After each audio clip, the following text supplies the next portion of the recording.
In today's video, we will discuss about another important operon system, that is nothing but Arabinose operon system.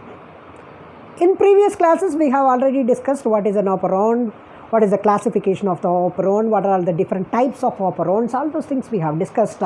So we have discussed in detail about lac operon, trip operon and histidine operon, all those things. So even though what is an operon system, it's a cluster of genes under a single regulatory control. So this gene regulation can be classified into two: positive gene regulation and negative gene regulation. So what do you mean by positive gene regulation? The presence of certain compounds, if it expresses that operon system or activates that operon system, that is called positive gene regulation. For example, presence of lactose activates lac operon is an example of positive gene regulation. The presence of certain compounds, if it shut down that expression of the gene, set of genes in the operon system, then it is called negative gene regulation. Example, presence of tryptophan will shut down tryptophan operon system. So this is classically a positive gene regulation. Arabinose operon system is an example of positive gene regulation, even though it acts as, it will follow the negative gene regulation also in presence of glucose. We will discuss that in later. And we already discussed about dioxic growth, then catabolite repression, all those things. So that comes, when that applies, what will happen? The Arabinose operon will act as a negative gene regulation. Okay, right. So you know that for the growth and multiplication of organisms, what is required? Carbon source is required, nitrogen source is required, minerals are required, growth factors are required. So many factors are important for the growth and multiplication of the organism. So one among the most important factor is nothing but what? The presence of carbon source. The carbon is required for its growth and multiplication. So the organism will utilize different carbon. Okay, some organism will utilize lactose, some organism will utilize arabinose, some organism will utilize some other carbon source like your fructose. So it depends upon type of organism which will utilize its own carbon source. Okay, right. But the universal law is, if the glucose is present, always the organism will go for glucose, then only it will switch on to what? Some other carbon source. Okay, so we have already discussed in lac operon system, if the glucose is there, the lac operon will shut down. We have discussed the mechanism also under catabolite repression. Okay, so the arabinose is also a carbon source, or it is a sugar which can be utilized by the organism for its growth and multiplication. So if you see basically chemically what is arabinose, it is a aldopentose. Okay, what do you mean by aldopentose? Pentose means what? A organic compound which contains 5 carbon is called what? A sugar contains 5 carbon is called what? Pentose. It is an aldopentose. Why it is called aldopentose? Because it contains a functional group that is nothing but aldehyde. So that's why aldopentose. Very simple. A pentose which carries aldehyde group is called what? Arabinose. Okay, it's a monosaccharide. All of you know that. Okay, so the functional group of aldehyde is nothing but CHO. That's what the first point which I have mentioned here. So the arabinose is a monosaccharide which contains how many carbon? 5 carbon it will be there, which contains a functional group. What is a functional group which present there? Nothing but aldehyde. Okay, so if you see Arabinose operon system, so it is an example of catabolic operon. So we have discussed, when we discussed about tryptophan operon system, we have discussed about catabolic and anabolic operon systems. Right, what do you mean by anabolic operon? It is nothing but it contains set of genes which produces the gene product like your enzymes, which will involved in the synthesis process. Okay, construction process. If it is a destruction process, which can be termed as what? Nothing but the catabolic operon. So this is an example of catabolic operon. So this arabinose operon contains a set of genes. So in which what will happen is the arabinose will be catabolized, means, or it will be broken down into another compound called xylose 5-phosphate. Okay, so in case of lac operon, we have studied that the lactose will be converted, or it will be simplified into what? Glucose and galactose. Okay, so here what happens? The arabinose will be converted into another compound called xylose 5-phosphate. In the previous semester in the microbial physiology, you might have studied one pathway called pentose phosphate pathway. Okay, it is an energy yielding pathway which gives pyruvate, which will result in the production of ATP. Okay, we are not going to going in detail about the microbial physiology of this pentose phosphate pathway. What I want to mention here is that is the arabinose will be converted into xylose 5-phosphate. Right. So what is this xylose phosphate? If you recall the pentose phosphate pathway, it is an intermediate of the pentose phosphate pathway. It is one among the component of what? Pentose phosphate pathway. So what happens? So once the arabinose is taken, the Arabinose is converted into xylose 5-phosphate, which enters into the pentose phosphate pathway for the production of the energy. Okay, so that is what basically happens. So the Arabinose operon is nothing but an operon which contains a set of genes which produces the enzyme for the conversion of Arabinose into xylose 5-phosphate. Right, once it is converted into xylose phosphate, which enters into which pathway? Pentose phosphate pathway for the production of energy. Okay, so if you see this Arabinose operon, it has both a positive and negative gene regulation. So positive, we will discuss about both positive and gene regulation in the coming slides. Okay, so this particular operon system was first found in E. coli. Okay, right.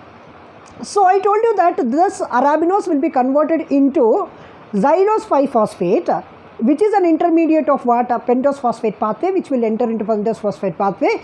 Okay, and it will yield energy. So what exactly happens over there is, so the Arabinose will be taken inside the organism. Okay, so this Arabinose, what we are discussing here is the conversion of L-Arabinose into the xylose 5-phosphate. That's what we are discussing here. So this Arabinose will be converted into ribulose. Okay, all L, D, all those things you can see, that is nothing but rotatory, levo or dextro rotatory, that insignificant over here. So the Arabinose is there, the Arabinose will be converted into ribulose by an enzyme called Arabinose isomerase.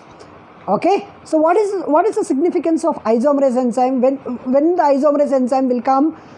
Okay, what is the function of isomerase enzyme? This enzyme will convert a molecule from one isomer to another isomer. Okay, so nothing but an isomerization reaction will happen. When Arabinose undergoes isomerization reaction, it will give rise to ribulose. Okay, so the next enzyme which involves in this pathway is nothing but ribulose kinase. We know that whenever the kinase enzyme is acting there, it will add one phosphate group. Already you have ribulose, so it will add one phosphate group into that, so you will be getting ribulose 5-phosphate. Okay, what is the enzyme? Ribulose kinase, right? So the last reaction is nothing but the ribulose 5-phosphate will be converted into xylose 5-phosphate. Okay, by an enzyme ribulose 5-phosphate epimerase. Okay, ribulose 5-phosphate 4-epimerase. This is the enzyme. Epimerase means what? It will change the entire stereochemistry of your molecule. Means it will make it into ulta, opposite direction. Okay, the entire stereochemistry will be made inverted. So that is called what? The epimerase enzyme. Okay, so only 3 enzymes are involved here. First, Arabinose is converted into ribulose. Ribulose is converted into ribulose 5-phosphate, and ribulose 5-phosphate will be undergo epimerization reaction. So it will give rise to xylose 5-phosphate. Okay, so you can see there the enzymes involved. One is an isomerase enzyme, another one is a kinase enzyme, another one is a epimerase enzyme. Okay, so you can see in the bracket which is mentioned over there, that is Ara A. Ara means Arabinose. So Ara A, Ara B and Ara D. These are the 3 important genes which are present in the Arabinose operon system. Okay, Ara A will produce Arabinose isomerase. Ara B will produce ribulose kinase. Ara D will produce ribulose 5-phosphate epimerase. Okay, so once this operon is switched on, all these enzymes will be accumulated inside the organism, which will convert the Arabinose into xylose 5-phosphate. You know what is the fate of a xylose 5-phosphate later. It will enter into pentose phosphate pathway. We will discuss the structural genes once again later. So this is the structure of Arabinose operon system. If you carefully observe into this, you can see that the first region, okay, in the operon system, the first region is nothing but Ara C. Ara C is nothing but a region which produces a protein. It is a regulatory region actually. It produces a protein. That protein is nothing but a repressor protein. You know that the function of the repressor protein will go and bind into operator region to arrest the transcription. But the process of repression is completely different over here, that we will see in the coming slides. So Ara C is the region. This region, what is the function of this region? This regulatory region will produce a protein. The name of the protein is Ara C protein. It is a repressor protein. Okay. The second part, nothing but Ara O2. This Ara means Arabinose operon. O means you know that. What is O? It is nothing but operator region. So it is an operator region for Arabinose operon system. So you can see here it is Ara O2. So definitely there will be one more compound before that. That is nothing but Ara O1. Only thing is these operator regions are present in two extreme different regions of the operon system. Okay, one is near to where? Into Aracy region. Another one is near to the structural genes and cap region. We will discuss about that. So what I mean to say is here there are two operator regions are there. Okay, that is Ara O1 and Ara O2. Ara O2 is present immediately after Aracy region. Okay, next is P Aracy. P means what? Promoter. It is the promoter region for Aracy. See, I told you that Aracy will produce a protein. Okay, what is that protein? It is Aracy protein. It is nothing but a repressor protein. So, to activate that, there is a separate promoter in this operon system. That is nothing but your P Aracy region. Okay, right. Next one is Ara O1 region. You know that what is that Ara O1 region? There are two operator regions at the present in the Arabinose operon system. So, one Ara operator is present near to Aracy. One other operator region is present immediately after the promoter of Aracy. Okay, next comes cap. So we have discussed this in when we have studied lac operon system, that is catabolite activator protein binding site. Cap region is nothing but catabolite activator protein binding site. Okay, right. So immediately after the cap region there is one inducer region. Okay, there is Ara I region. Inducer region. Okay, so this is nothing but Arabinose inducer region. That's why it is mentioned I. So this inducer region also subdivided into two other regions, Ara I1 and Ara I2. Like Ara O1 and Ara O2 is there, no? The same way the Arabinose inducer region will be having two other subregions. One is Ara I1, another one is Ara I2. We will see what is the function of each and everything later. Next comes the promoter. Okay, the promoter for the structural genes. So after the inducer region, there will be a promoter region. This is for the structural genes. So as we have discussed in the previous slide, there are three genes involved in the catabolism of Arabinose. One is Ara B, another one is Ara A, another one is Ara C. Okay, there are three regions are there. So there is a small difference over here. It is not Ara C. Ara C is a repressor protein. It is Ara D. This diagram, little confusion is there. So there are three regions are there. One is Ara B, another one is Ara A, another one is what? Ara D. So this is called a bad operon. Some question paper you can see discuss in detail the gene regulation in case of bad operon. Bad operon means it does not mean that it is very bad. It means that it contains three different genes. One is B, another one is A, another one is D. So it contains three structural genes. Let me go back to the previous slide. Yeah, here it is mentioned correctly, that is Ara D. Okay, so three genes are there. It is not Ara C as you see in this diagram. It is nothing but Ara D.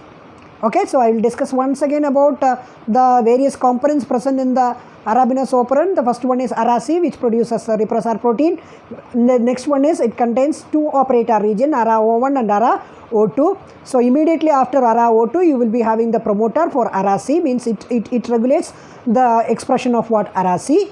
Next comes the cap region. You know that it is a catabolite activator protein region. Next is an inducer region which contains two subregions, Ara I1 and Ara I2. What is the function we will see. Next comes the promoter region. There is no operator here. Operator is separate in this operon system. Okay, a promoter region is present over here. Right, then it contains three structural genes. What are all three structural genes? B, A and D. Okay, so these are all the three structural genes. Okay, so once again have a look of this. So it contains a regulatory gene. What is the regulatory gene? It is nothing but Ara C. There are different control sites. What are all the different control sites? Operator region O1 and O2, promoter region, cap binding region, inducer region I1 and I2.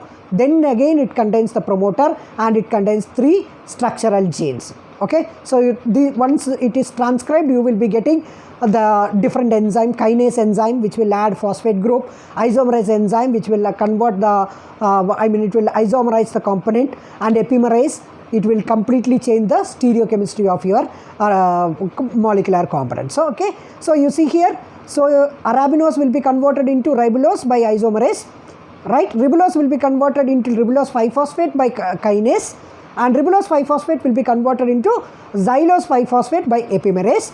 This will enter into pentose phosphate pathway for the generation of energy. Okay, so this is the structure of arabinose operon system. Okay, so this is just a revision of what we have seen there. So this is the representation that what are all the genes coding over there. You can see ARA-C, then ARA-O, right? ARA-O, again in detail if you see, there are two regions, ARA-O1 and O2. Okay, then it is having ARA-I, the major regions I have mentioned over here. ARA-C, there is an operator, inducer, then the structural genes. There is cap binding regions also. So this is just to concise. Leave this slide. We will go to the next slide. Very important, this is the gene regulation in case of arabinose operon. So this arabinose operon is mainly regulated by a protein called ARA-C protein. Okay, the ARA-C protein is nothing but a repressor protein. Okay, so how it regulates we will see. So we will take different scenario. The first scenario is if arabinose is present. If arabinose is present, this ARA-C protein is a dimer. What do you mean by dimer? It contains two subunits. Okay, so what it will do is, you just see here, this is a dimer. Okay, so this ARA-C protein represses the structural genes. Okay, means it will shut down the operon system, represses the structural genes by binding into ARA-I1 and ARA-O2. Okay, it will bind, this is a dimer, so this dimer bind into ARA-I1 and ARA-O2. Okay, so just go back to the previous slide. Where is ARA-O2? ARA-O2 is here. Yes. Where is ARA-I1? ARA-I1 is here. How it will be interacting? This is completely different, right? Both are present in two different extremes. How it will be interacting? So it will be interacted by a mechanism called DNA bending. You can see here. So during arabinose operon system, the DNA will bend.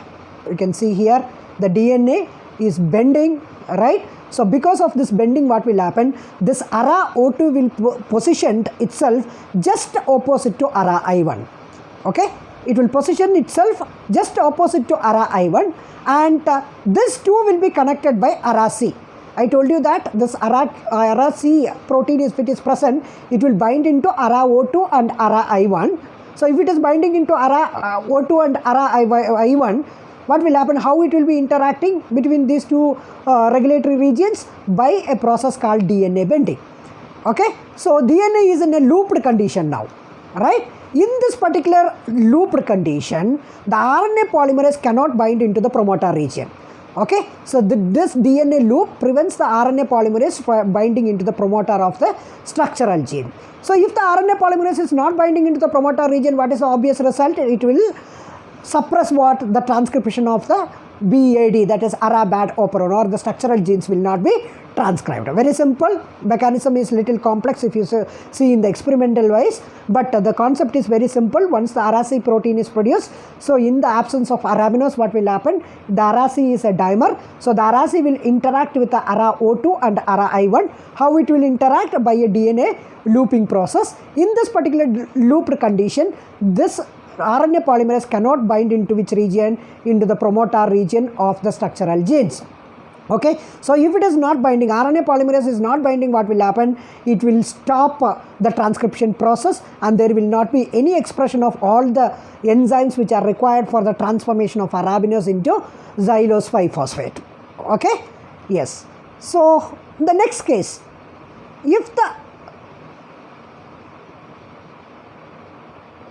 so this is what we have seen, the presence of arabinose. Okay, in the absence of arabinose, in the presence of arabinose, what will happen? So what we have discussed there is the presence of arabinose. In the absence of arabinose, here we are discussing about the presence of arabinose. So in the presence of arabinose, what will happen is the arabinose will bind into ARA-C protein. Okay, if Arabinose is present, what will happen? The Arabinose will bind into Araci protein. You can see here the blue color is Araci protein and the red color triangle which is inverted, it is nothing but Arabinose, which will bind into the Araci protein. So when the Arabinose binds into the Araci protein, what will happen? The Ara O2 cannot attach into Ara I1. Okay, so it will detach from that loop will be unlooped.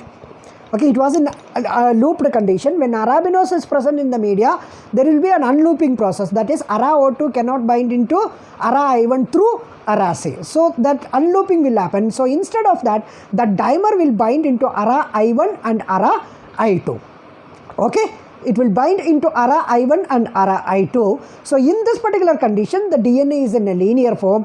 Now what will happen? RNA polymerase will come and bind into the promoter region.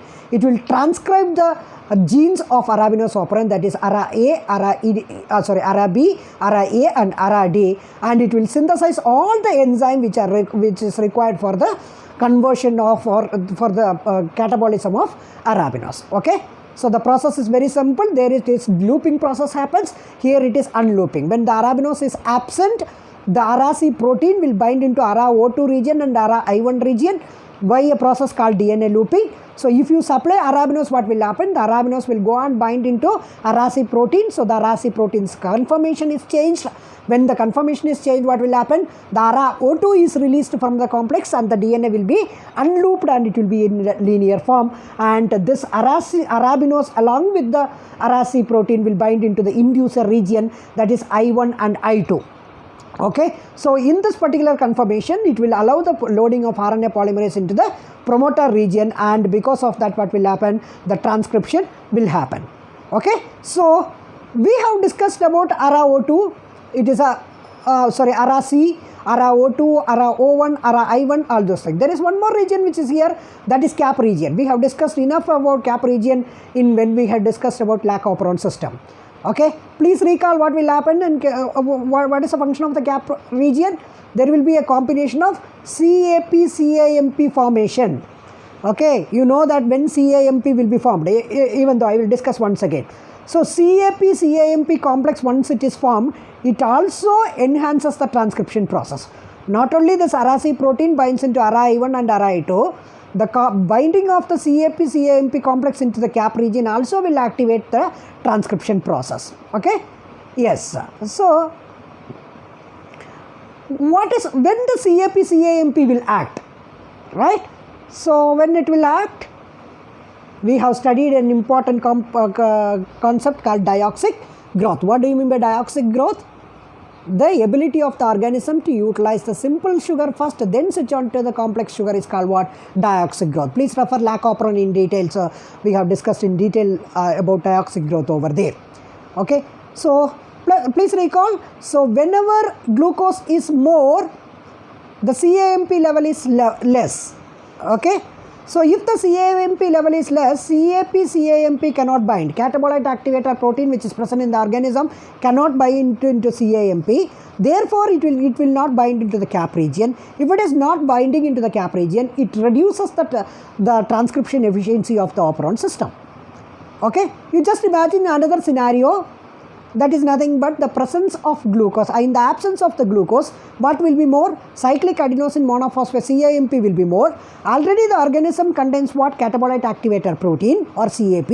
So CAP and CAMP will combine together. So once the CAP and CAMP will combine together, it will go and bind into which region? Only CAP cannot bind into cap region. It requires a combination, CAP and CAMP. So once the CAP and CAMP is combined together, what will happen? It will go and bind into the cap region. It enhances the binding ability of the RNA polymerase into the promoter region. So both the things, presence of Arabinose, combination with the Araci binds into Ara I1 and I2, as well as CAP-CAMP complex binds into the cap region, both combined together will increase the efficiency of the transcription process so that it will synthesize all the enzymes which is required for the Arabinose metabolism.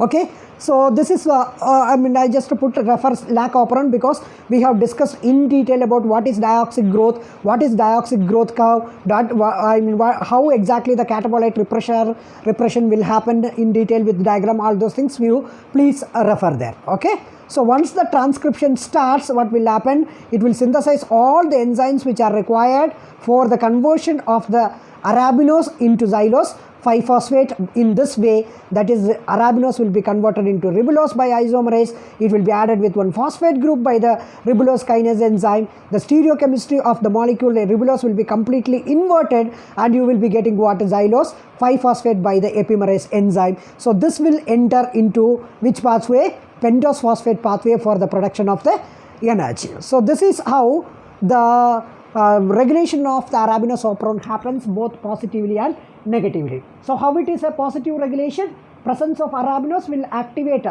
or it will bind with Arasi protein, right? It will unlooping process will happen. It will allow the transcription. This is a positive regulation. How the negative regulation which happens? The presence of the glucose, right? So what will happen? If the glucose is present, CAMP level will be very less. It will not allow the CAP to bind to CAMP to bind into which region? Cap region. If it is not binding into the cap region, definitely what will happen? The transcription efficiency of the operon system will come down. Okay, so this is how the gene regulation of arabinose operon works out. Thank you.